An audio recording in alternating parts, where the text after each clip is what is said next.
talk to you about how we're going to go about it.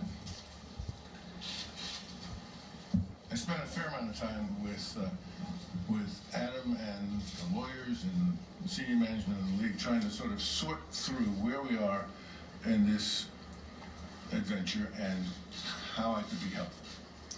And what it was that the league felt it needed. And essentially it sort of comes down to two things. One, given the suspensions and the sort of indefinite leaves of absence that have taken place, the team right now finds itself without executive leadership, or the company, the business finds itself without executive leadership.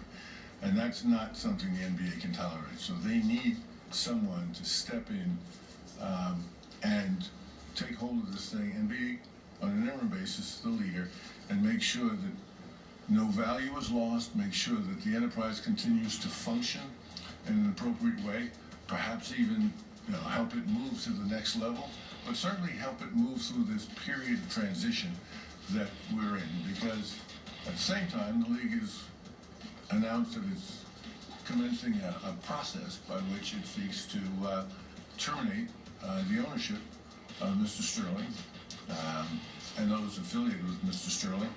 And that's a process that has lots of sort of due diligence and other protections, if you will, for league owners, and involves the participation of other league owners. So my job is the former. My job is to be the CEO of the enterprise and to make sure the enterprise is, the boat still floats, the boat is still headed in the right direction, and maybe even we pick up a little speed.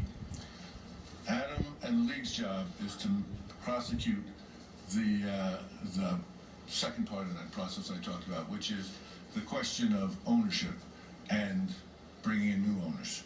So that may help you in terms of shaping some of your questions as we go further into this press conference. The other thing I'd like to say is, what are you going to do?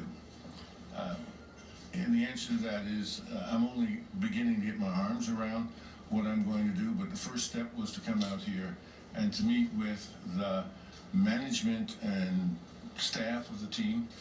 I've talked to Doc, but I haven't yet met with the players. It just seemed to me that the players have other things on their mind right now. I need to be focused on that, and I don't want to be a distraction. But I did want to come out here and meet with the people who've been keeping this thing afloat and who we're going to count on to keep it going on a go-forward basis. So we spent the morning with the management and with the staff, just letting them know that we appreciate not only what they've been doing, but the way they've been doing it. Frequently people overlook the fact, because there's all this turmoil going on at the top, that it leaks down into the rank and file, and a lot of these folks have felt beleaguered, beyond disappointed in terms of the way the franchise has been characterized and their role in it. And not only did I want to sort of say to them that we're sort of here to help stabilize, but to find out from them, most importantly, what do we need to do that? What balls are in the air, what needs to be caught, what needs to be moved forward, and begin making sort of decisions as to how we're going to run the franchise going forward. So that was very rewarding, and kind of has given me a lot of ideas, some of which I had already. Pleased to say, not only was I impressed with the team, I'm impressed with the opportunity in front of them. This was something I said to the staff earlier today, that this reminds me of the Chinese symbol for crisis: danger and opportunity. I think there's huge danger and pitfalls in front of us, but there's tremendous opportunity, I think, for this franchise. And the exciting part to me is going to be help realize some of that.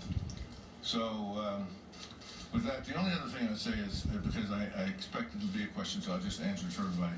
Folks said, well, why are you doing this? I mean, you were purportedly happy in your semi-retirement with your grandkids, which is actually true, I was. But when Adam reached out and we chatted, I'd known Adam from my days in Time Warner, because we were team owners. We owned the Hawks, and we had a lot to do with the NBA, and we also owned TBS and TNT, and so we were on all sides of the equation. I'd known Adam. I know he was a good man, but I got to know him better.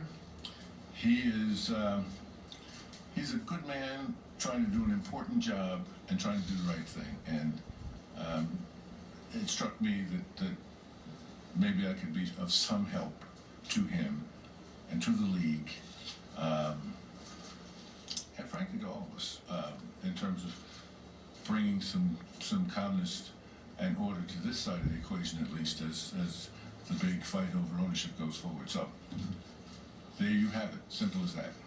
With that, let's roll. Is that Jim right here?